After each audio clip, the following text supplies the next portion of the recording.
Assalaamu calaykum. Aqoontu waa nuur, jahligana waa mugdi. Ruuxa inuu wax barta waa lama huraan. Ha ahaato aqoontu uu baranayo mid diimeed ama mid adduunyaalo. Muuqaalkan waxaan kugula wadaagayaa 6 qodob oo ka saacidayso hanaankaaga waxbarasho. Ku soo dhawaaw fadhigeena maanta oo nala soco ilaa dhamaadka. Qodobka koobaad, mar waliba lahaw jawi diirid saar. Ahaw ruux ka faa'iideysan karo dhammaan xilliyada maalinka. Aqoontaas baranayso u kala qaad siday u kala muhiimsan tahay. Xilliga ay maskaxdaada u degan tahay, sameey midda ugu adag. Waxaan ka wadaa baro casharka kuuga adag. Xilliga aad firfircoon tahay, kaliya wax baro. Xilliga aad daalan tahayna, ardayda kale wax la baro. Qodobka labaad, ha noqon boojaale.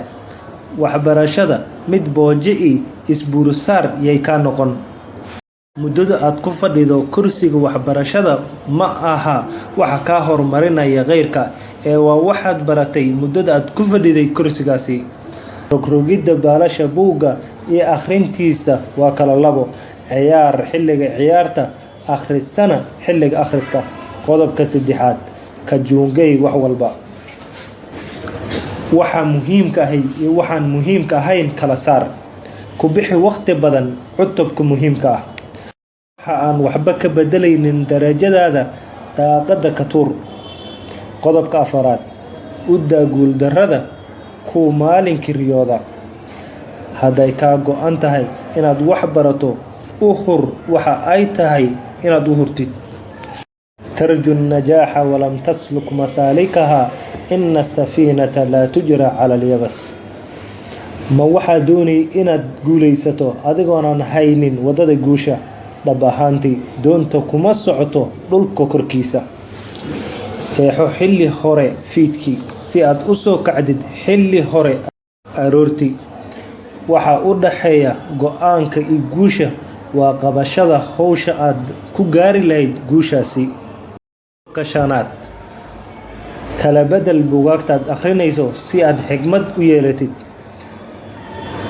Buugga kaligii akhriye wuxuu baabku u taagan yahay beerta cajiska. Nashaadkaaga iyo xigmadaada waxay ku jirtaa fara ku haynta buugga cusub. Darsiga kaliya diyaarinne duruusto idil diyaarso. Qodobka lixaad, fasax yeelo.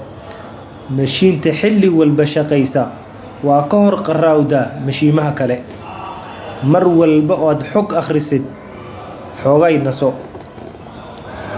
Waxaan filaa muuqaalkan inuu wax kugu soo kordhiyay. La wadaag walaalaha kale si ay kugula faa'iideystaan. Wassalaamu calaykum.